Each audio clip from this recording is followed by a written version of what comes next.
गिबियाव जोङो जोंनि मिडिया पार्सन नोंथांमोनखौ जोङो हाजासे हामबाय होग्रोयो जोंनि नैबे जोंनि खौरांगिरि मेलाव सफैनायनि थाखाय। दा खौरांगिरि मेल लानायनि गुदि थांखियानो जाहैबाय जोंनि भारत सरकार, आसाम सरकार आरो जोंनि बर'नि बिभिन्न जातीय दल संगठनजों 2027 जानुवारियाव दे थामथि बर' गोरोबथा जानानै थांबाय। दा बे गोरोबथानि दफा मथे 3.1 जि सिमना दानख'नाय, सिमना दाजाबनाय दङमोन, दा बेखौहाय दाखालि जोंनि मानगोनां आसामनि chief minister doctor Himanta Biswa शर्माया 26 जानुवारि खालि बेखौ माने फोरमायनानै होबाय। दा बे फोरमायनानै होनायनि थाखाय जोङो साबायखर बावनो थाखाय जोंनि बेंटल हालामनि रायजो राजाफोरनि जानानै, जोंनि बे मेलेमजिबि बेंटल हालामनि मेलेमजिबि रायजो राजानि जानानै जोङो धन्यबाद होनो थाखाय आवगायबोदों। बेखौनो बुंनो लुबैदों दि सिमना बारायबाय, दा बेयावहाय ओरैनो जों बेखौ मोननो थाङाखै। दा बेयाव जोङो गोबां दल संगठनफोरखौ, लिडारफोरखौ जोङो धन्यबाद होनो गोनां दङ, रायजो राजाफोरखौ धन्यबाद होनो गोनां दङ। दा जोङो मोनथिगौ जोंनि बे बर'नि आन्दलना, बे जि थामथि गोरोबथा जों बेखौ ओरैनो मोनाखै। जोंहाबो गोबां जारिमिनारि माखासे जोंहा जाथायफोरबो जाबोदों। दा बिनि गेजेरजों जोङो जोंनि बर' गोरोबथा हिसाबै जोङो मिन्थियो जाहैबाय, फार्स्टआव जोंहा BAC गोरोबथा जादों, नैथियाव जोंहा BTC गोरोबथा जादों आरो थामथियाव जोंहा BTR गोरोबथा जादों। दा माखासे समनि सिगां माखासे गोरोबथानि गेजेरजों बे गफुर हालामनि रायजो राजाफ्रा थाबोदोंमोन, खिन्थु थामथि बर' गोरोबथानि गेजेरजों बियो दिनैहाय मोगथां महराव मोनबाय।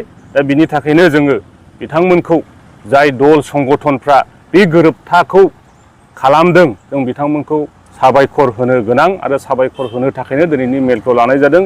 गिबियाव जोङो साबायखर होनो गोनां जोंनिनो मानगोनां दानि भारतनि प्राइम मिनिस्टार नरेन्द्र मदि आरो नैथियाव नखर मन्त्रि अमित शाह, बिथांखौ धन्यबाद होनो गोनां आरो आसामनिनो दानि चिफ मिनिस्टार मानगोनां डक्टर हिमन्त बिश्व शर्मा, बिथांखौ जोङो मान होनो गोनां। आरो बेजों लोगोसे जोंनिनो बर'नि जाय बिथांमोना आखायाव अस्त्र लानानै दिनै दीर्घदिन दिनै आन्दलन खालामबोदोंमोन, NDP संगठन, बिथांमोननि सुप्रिम सेक्रिफाइसनि दारै आरो बेजों लोगोसे बिथांमोननि जाय सेक्रिफाइस होलांबाय, मार्टियार जालांबाय, बिथांमोननि न'खरफोरखौबो जोङो धन्यबाद होनांगोन। आरो बेजों लोगोसे जोंनि बिभिन्न जातीय दल संगठनफोर, बिथांमोनखौ जोङो धन्यबाद होनो थाखाय जोङो लानाय जादों। आरो निस्सय जोङो बिथांमोनखौ धन्यबाद होआलाबा जोङो थानो हाया।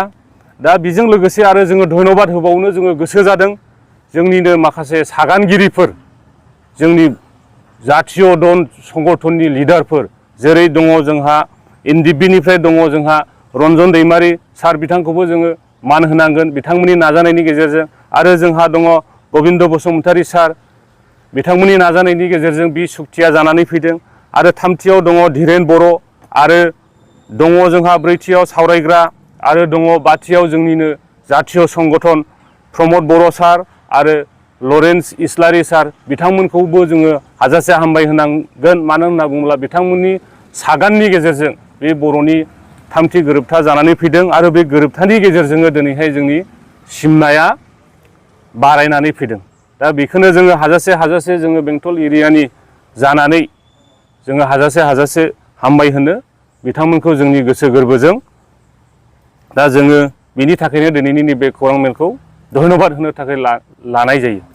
आरोबाव माखासे आद्रा दफाफोर दङ मावफुंजाबावनांगौ, बेखौ मावफुंनो थाखाय सरकारनिसिम मा आह्वान जनायगोन?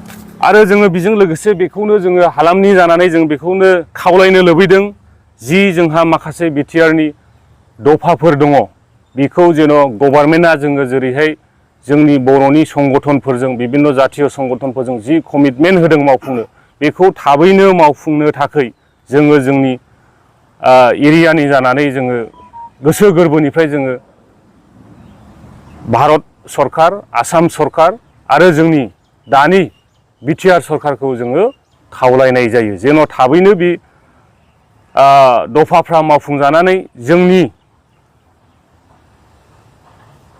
बौनि बिटिआरनि थागिबिफोरनि लुबैनाय हास्थायनाया जाहाथे जाफुंसारो, जों बेखौनो जोंनि एरियानि जानानै जोङो बेखौहाय गुरैयै खावलायनाय थाबाय। निश्चय बेखौहाय जोंनि रायजो राजा गासिबो बर'फ्रानो बेखौ लुबैदों आरो जोंबो लुबैयो। बियो जोंनि सासे सागानगिरि, बिथाङा उदां अख्राङाव फैनानै जोंनि गेजेरावहायनो थानानै जोंनि रायजो राजाफोरनि गेजेराव थानानै समाजनि मोनसे मोजां खामानि मावलांनायखौ जोङो लुबैयो। जोङो बिनि उदां जानायखौ जोङो जोंनि हालामनि जानानै जोङो बेखौ लुबैयो। সীমা বঢ়োৱাৰ কাৰণে আজি আমি ডক্টৰ হিমন্ত বিশ্ব শৰ্মা মই নিজে তাক ধন্যবাদ যাচিলোঁ।